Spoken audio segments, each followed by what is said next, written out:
Ladies and gentlemen, Seahawks fans of all ages, welcome back to We Talk to 12's from the We Talk Seahawks podcast. My name is Josh. This is episode 2 of season 2, and I have got an absolute treat. I have got a gentleman I've followed on social media for so long, and it's just a pleasure to speak to him. So without further ado, you'll know him as Mr. Steezy A. Smith. Dude, how you doing? And I'm feeling great, blessed by the best. It's another beautiful day here in Seattle. Josh, thank you so much for taking the time to have me on, just to be able to reach out to to an audience over in the UK. I know there's a lot of NFL fans out there. I know there's a lot of Seahawks fans out there. And so just for you to give me an opportunity to kind of see what's up with them and for them to see what's up with me, I really appreciate it. So thank you for having me on. Oh, not a problem, dude. It's an absolute pleasure. I mean, like I said, I've followed you on social media for so long. Obviously, you can shout out all of that at the end. I'd love for more people to follow you because you put some great content out there, especially with training camp this week. You've had some fantastic videos on there. And obviously, you're saying one of our pod favorites at the moment, our UDFA Jake Bobo, still showing out. So yeah, I'm happy about that, man. I mean, tell us about yourself. See, people that don't know you from social media and your sort of commentaries there, tell us, how did you start? So what is it you do on socials now? Yeah, so I'm going to start off with the origins behind my name. As you know, and others, some, I go by Steezy A. Smith, but that's obviously not my real name. My real name is Calvin Domingo.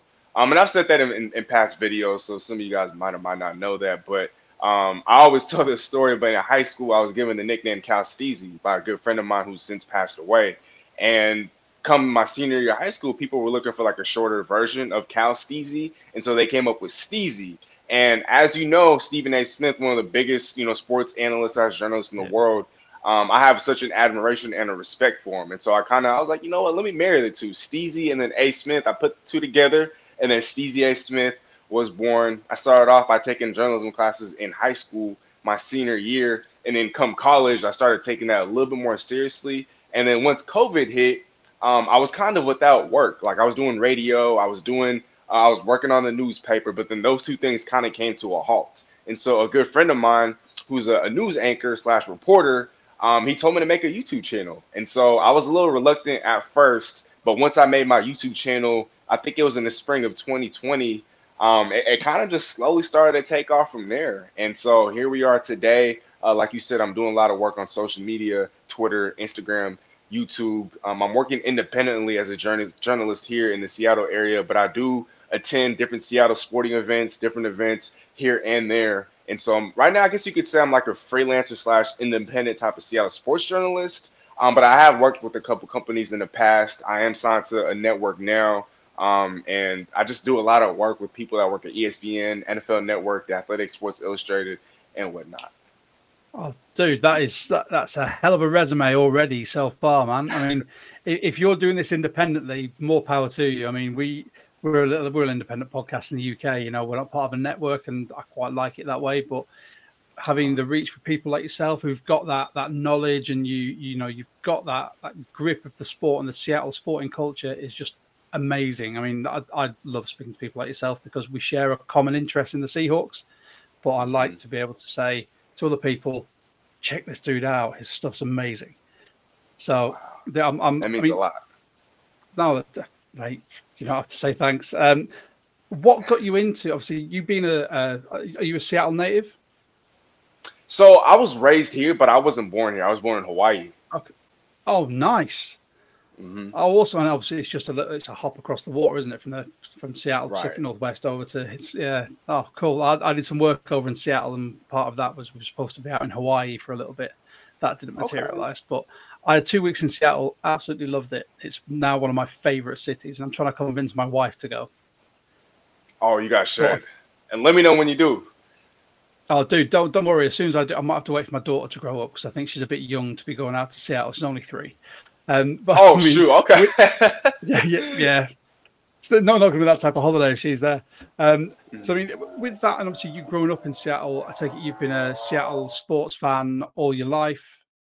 It's something that you're obviously passionate about. I mean, what drew you to the Seahawks? Is it just growing up in the city?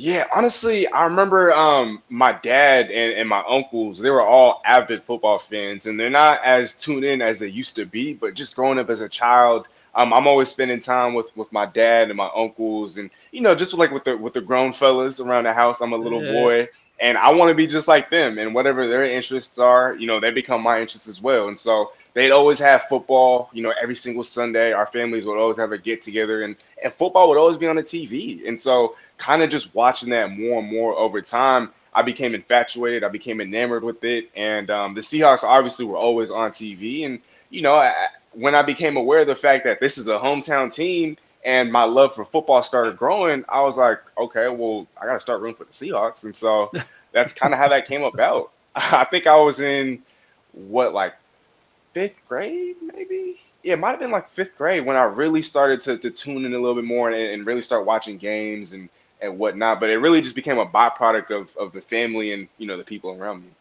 yeah. Oh, dude, it's a much more organic growth than ours. I sort of tuned into the TV. We used to have late night football on a Sunday here, and I tuned into the TV, and the first team I saw were the Seahawks, and I loved the colours, loved the players. We had like Hasselbeck, we had Lynch, we had one of my favourite players of all time, Loftus-Cheek. Just purely from my sort of background in contact sports. If anyone who can tackle and hit hard, they are instantly one of my favourites in my book. With that, so do you have any sort of favourite players historically, favourite moments from Seahawks? So let's do the two. Your favourite player, you've got to have one, whether it's past or present. I think for me, I got to go. This is going to sound cliche, right? But the Beastquake. I just remember for me, I mean, I think I was in like fifth or sixth grade. And I remember I was watching that game just, at the house with my brother and my dad. And when Marshawn Lynch just ran for that touchdown, not only was the city and obviously, everybody in that arena or in that stadium going crazy, we were all going crazy in the house. Like I remember my dad, my brother and I, we're all jumping up and down. We're just going bananas. And so that was really when I became like a Seahawks super fan. Like I was just like, okay, like I don't only like this team, like I love this team. And so I say all that to also say that Marshawn Lynch, I mean, he got to be my favorite Seahawks player of all time. I mean, just the way that he carried himself, on the field, just how dominant he was. I mean, these signature moments, these iconic moments, and he's actually one of the biggest reasons why I even got into watching Seahawks football to begin with. And so I got to give the credit where credit is due. My favorite moment has got to be the Beastquake, and then my favorite player has got to be Beast Mode himself. Dude, I think that links in perfectly. I think that was the play that especially people out in the UK and Europe, that's the thing that a lot of people didn't know about the Seahawks heard first. And I think that's where a lot of love came from as well. So that is a great answer, my friend. Great answer. And it's still one that every now and again I'll put the rerun on just to see it and just to hear the commentary. And it is always one of my favorite clips. Between that and Cam Chancellor, absolutely just dusting someone on the sideline from the 49ers, that's always up there as well. I mean, with regards, obviously, they're your favourite player in memory. If we look at the present team now, so you've been at training camp, you've got to see this close up, and being within the sort of Seattle sports arena, you get a bit more sort of exposure to it. Right. What do you think of the squad as it stands now? So we've done a lot of building, we've done a good draft. I mean, how would you sort of analyze that? So I plan on dropping a video about this, and I know a lot of people are going to look at me as, let's just say, crazy, but I'm really starting to get – so you remember the Philadelphia Eagles last year, right? They represented the NFC in the Super Bowl. But prior to the regular season even taking place last year, there were a lot of question marks about the Eagles. People didn't believe in Jalen Hurts. They didn't believe in what's his name? Who's the head coach? I don't know why I'm blanking on his name. Nick Sirianni. They didn't believe in the rest of the makeup of the team. But then eventually they're in the Super Bowl. But if we remember what happened in not this past year's postseason, but the postseason before that, remember when the Eagles were in the wild card round and they got absolutely blown out by the Tampa Bay Buccaneers? Well, who does that remind you of? Oh, it reminds you of our team last year. I mean, we played a great first half, right, against the San Francisco 49ers, but at the end of the day, when the score is all said and done, we got blown out of the water. And so I think for me, painful. Right. But it's necessary. because of what we're about to accomplish. And so I say all that to say that I think there's a lot of similarities and a lot of parallels between last year's Philadelphia Eagles and this year's Seattle Seahawks team. This is a team that everyone is sleeping on. Geno Smith, people outside of Seattle or non-Seahawks fans still do not believe in Geno Smith. But when you look at the offseason that the Seahawks have had last year, again, the Eagles trade and get their bona fide number one wide receiver in the A.J. Brown. We don't acquire a number one, but we get a future number one in a Jackson Smith and Jigba. And so here we are, both these teams bringing in game-changing talent at the wide receiver position. I think when you look at the defensive back room in Seattle, best in football, top to bottom, there's so much depth. Stacked. There's almost too much depth. Stacked. And I'm only talking about cornerbacks. I haven't even gotten into the safeties, into the other DBs. And so when I look at the cornerback room for Seattle, absolutely stacked. When I look at the wide receiver room for Seattle, absolutely stacked. I think Seattle has the number one trio at wide receiver in the NFL. And you look at some of the depth. You talked about him earlier. Jake Bobo. I mean, don't let his speed fool you. He's over here creating separation like it's nothing. Matt Landers from Arkansas. Everyone is saying he's a mini DK, 6'4", 4.37, 40-yard dash.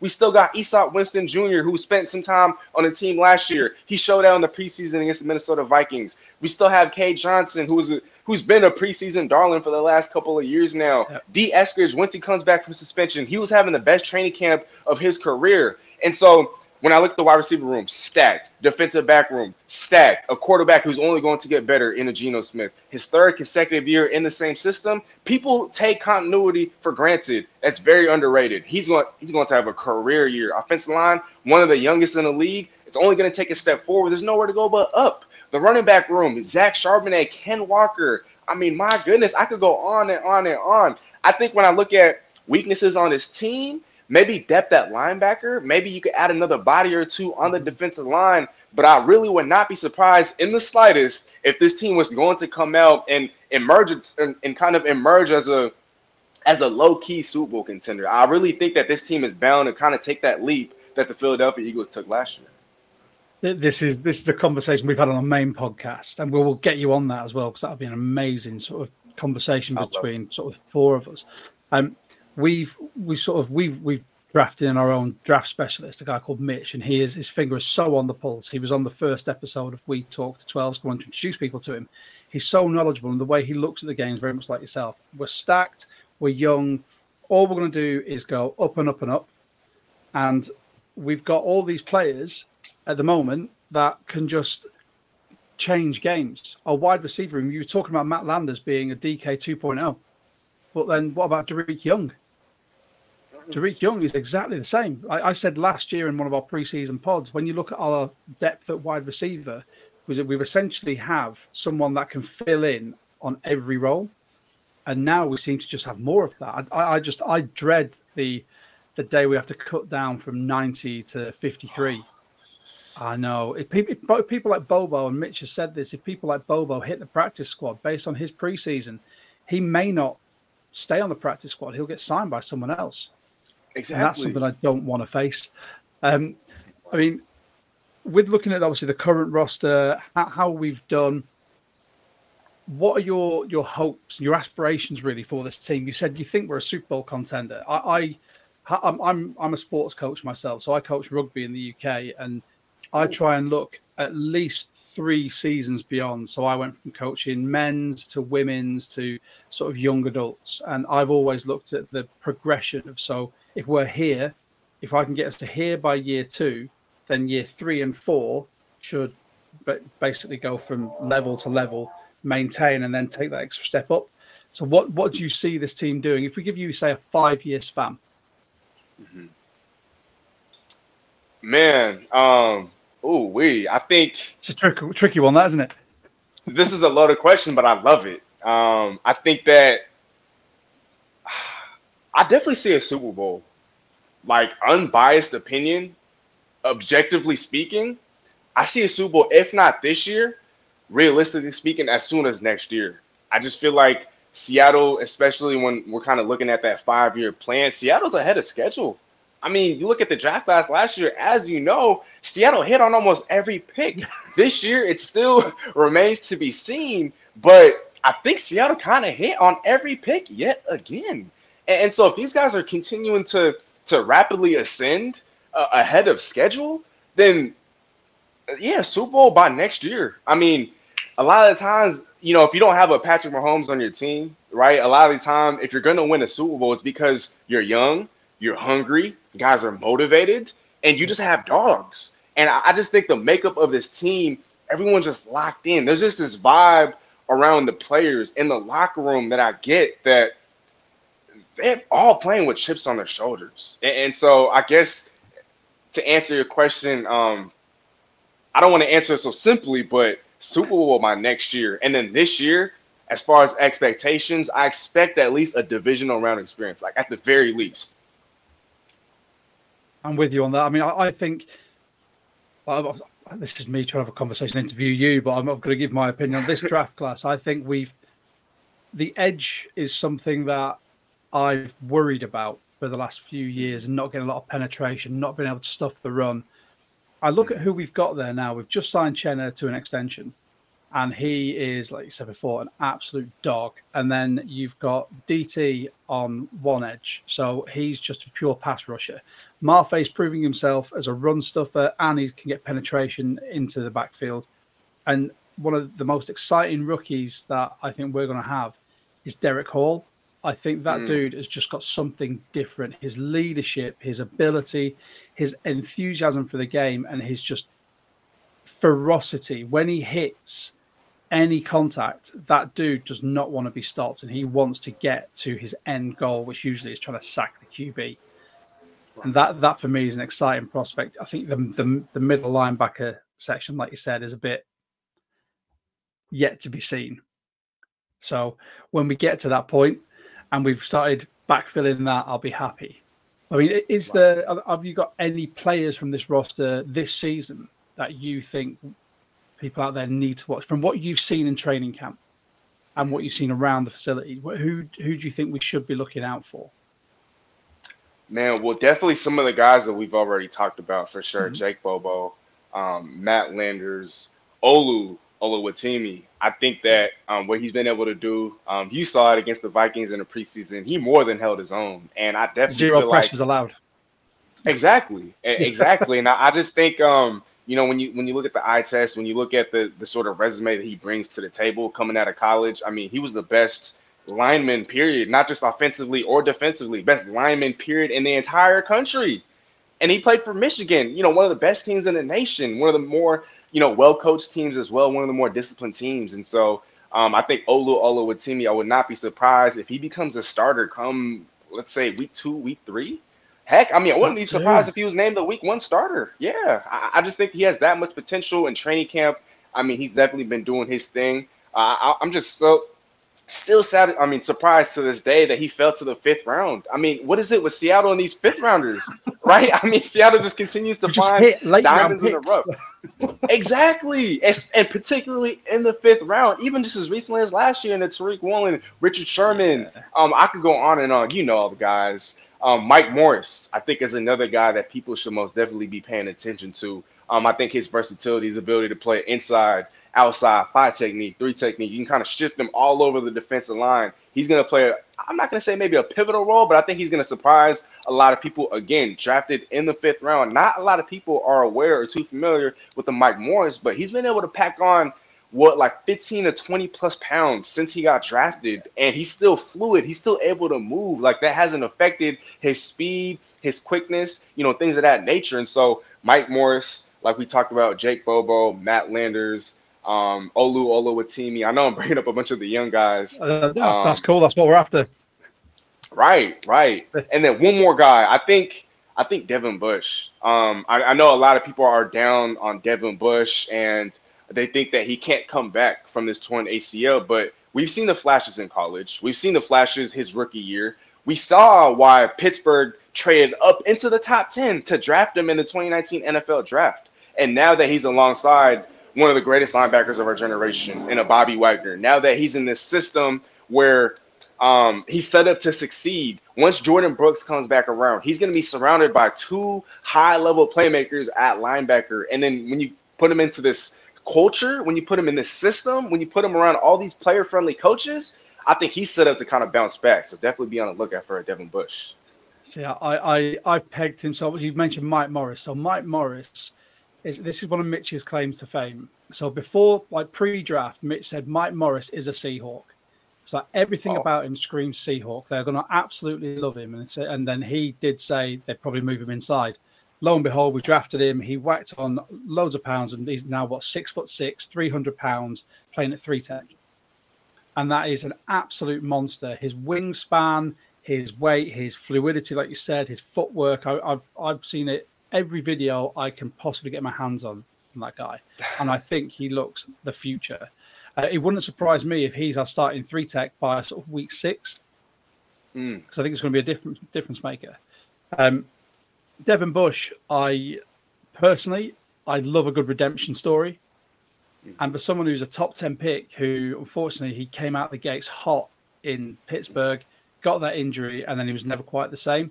I think this is his opportunity to start taking that upwards arc again.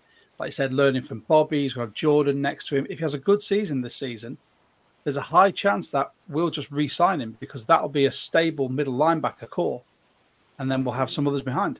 So those as picks for people to look out for, I think are fantastic. And you didn't go for the usual, watch out for JSN, watch out for Spoon. We know that we need to watch out for them. I have put the kibosh on so many of these now, where I'm like, dude, we hear so much, we know so much. I want people like yourself to tell me what you've seen and who you think we should look out for. So for me, that was perfect, man. I mean, Josh, but real quick, so I just want to bring up one more name before you go on. Drew Lock. I think Drew Lock he's impressed me all throughout training camp. And I made a post about this, I think it was a week ago, but I was like, yo, could Drew Lock start for like 2, 3, maybe 4 other NFL teams? Because I can come up with a couple that he could start for today. Post. Yeah, right. And so he's not I think he's definitely a guy to kind of watch out for in the future. Like, let's say Geno finishes out his 3-year contract and for whatever reason doesn't end up retiring a Seahawk. If Drew Lock is still around, I'd be more than comfortable with him as a starting quarterback of the future, just because of what I've seen throughout training camp, what we saw in the preseason against the Vikings. Obviously, there's still a couple more showings, for him to kind of prove that wasn't a fluke. But, man, Drew Lock is definitely a guy to keep an eye on as well. I mean, I'm completely on board. Before last season started, I was all on the Drew Lock train over Geno. Yeah. I've reversed that now, and I'm definitely on the Geno train. But I'm happy with Drew as a backup. And the interview that he had was where they said, why did you resign? He said, Pete Carroll, the culture. He was like, and I've not had a steady offensive coordinator for the last 3 years. So he's now got the opportunity to sit behind Geno, to learn from a vet, to have Pete Carroll as his head coach, to have Shane Waldron as his offensive coordinator, and really learn the scheme and learn how the team's going to play. And if he keeps re-signing these contracts, like you said, if Geno retires as a Seahawk, or if he gets traded or decides not to re-sign, it's a perfect opportunity for Drew to step back in. So I think that's a great shout, my friend. A great shout. Is there anyone else that you've seen in training camp? I'm going to plug you for all this knowledge, because you've seen more than we have. So, right. No, and that's totally fine. Keep firing them away. I think I'm going to talk about another quarterback, and he's our 3rd string guy, Holton Ahlers. And I'm not going to sit here and say that, he's a future superstar. I'm not going to do that. But I think that he's shown lots of flashes, and with the new rule now, across the NFL, that teams are now allowed to carry a 3rd quarterback, right, without them counting against the 53 that are active. I think that'll be very, very beneficial for Holton. The mobility, I didn't know he was this mobile, and he has the arm strength. I think he could definitely be a developmental quarterback down the line. We could potentially use him as trade bait. If he wants an opportunity to kind of start elsewhere, if another team kind of sees the potential and hopes to trade for him. But I think Holton Ahlers is definitely another guy to look out for. He's just impressed me, because I didn't have any sort of expectations whatsoever heading into training camp. I did a little bit of research. I watched a little bit of film. I didn't do too much on him, but just according to what I've seen, just all off the eye test, he definitely looks like he's a capable backup quarterback in the NFL. And now we have 3 capable quarterbacks on the roster. So Holton Ahlers, number 15, underrated as far as his mobility, his escapability around the pocket, his arm strength. He's a lefty. And so I think for other people out there, that's a little bit more pleasing aesthetically. And so definitely got to kind of look out for Holton Ahlers. It was his first snap in preseason, and he takes it for 15 yards, just completely freeballed it and just ran through the center of the D line and picked up 15. And he didn't try the classic QB slide. He was quite ready to just dip a shoulder and take someone out. So I personally looked at that and thought, what a guy straight away. I mean, if there's anyone else, I mean, I'm looking forward to seeing more Jerrick Reed personally in the preseason because I think he is a ready-made replacement for Quandre. He's got that ball hawk ability. He's quick. He's intelligent. Knows the game. I'm a little bit skeptical now because of what they started doing with Kobe, because he's been moved that the whole sort of defensive backfield. I think he played more snaps at free safety than strong safety last week against the Vikings, but he's also outside corner, and he was a Jim Thorpe Award winner in college. He played in the slot for us last season in the nickel, and he just seems to be one of these players that we're desperately trying to breed that have got multiple positions that you can put them in, which is a good place to be honest. I can't really knock the way they're doing that because it's nice to have that positionless secondary where if someone goes down, you can just say, I need you to go there. I need you to go there. You can come here. And that's someone. Jerrick Reed is up there for me just to watch his development arc. Yeah, with the Jerrick Reed, I mean, I haven't seen too much during training camp, but I know that I've had a few fans, kind of message me and they've asked like, "Oh, how's Jerrick Reed been? And can you send me some Jerrick Reed clips and whatnot?" I'm not going to say he's been bad by any means, but he hasn't stood out like that. But he's definitely a guy that I think is very, very promising. Again, when you kind of look at his background, he just has the mental makeup to be a Seahawk. Yeah. Like he is just an absolute dog. He's physical. His game is complete. He's really just played for a small school. And so that's why there's not a lot of recognition. There's not a lot of, hope for a guy like a Jerrick Reed. But again, I mean, we have this tendency to draft diamonds in the rough, gems in the later rounds, especially at defensive back. And so especially guys that play with chips on their shoulders, they tend to have a lot of success, in the system, around his coaching staff, just around these fans. And so, I couldn't agree with you anymore, Josh. Dude, I'm glad someone else agrees with me, to be honest, because I keep trying to say this to people, and people go, "Where's he from? New Mexico? Do they even have a football program?" I'm like, "Yes." It's the same as people said UTSA. Who are they? And I'm like, "Well, look who we got from UTSA." Say no more, really. I mean, with that, I'm just going to say, Calvin, it's been an absolute pleasure having you on, my dude. I've really, really enjoyed this. I mean, I will definitely get you on for the main pod because I know that the guys are going to love speaking Seahawks with you. I mean, before we go, where can people find you? Josh, man, so much gratitude on my end. Thank you so much. Before anybody out there tries to find me, if you guys aren't already subscribed, following my man at We Talk Seahawks, please be sure to show him some love, all his people some love. I know they work hard. They put out a lot of content, and they took the time to get me on here. So if you guys could please do me a favor, be sure to show him some love, follow him, subscribe to him, share all his stuff. Tell your family, your friends, all that. Tell a friend and tell a friend. Once you do that, then you can kind of kindly do me a solid. And as you can see right here, at Steezy A Smith, SteeZya SMITH. Like we talked about earlier, YouTube, Twitter, Instagram. I'm trying to be all over the place, and so you can pretty much find TikTok's me anywhere the difficult one, dude. Right. I mean, TikTok. I'm just not on there. And people ask me all the time, why aren't you on there? Why aren't you on there? It's the most popular social media. And I'm just like, man, well, I kind of have my hands full, with these other platforms. And when it comes to the TikTok editing, I'm not super familiar with that anyway. So, maybe down the line, I know I've had a couple people willing to manage that for me. Yeah, we could talk. We could talk. Yeah. So, yeah. Calvin, it's been an absolute pleasure to have you on. I mean, I love reaching out to people like yourself. Like I said, you've got the finger on the pulse of the Seahawks and Seattle sports in general. I've followed you for a long time. I would love all of our listeners and everyone watching on YouTube to follow you as well, because the insights you provide from a fan point of view are amazing. It's something you don't get from the bigger networks. Let's say I like having someone with boots on the ground, with your own videos and your own perspective on things.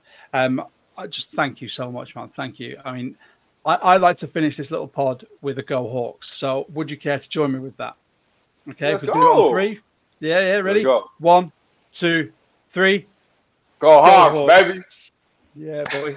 Thank you. Come on.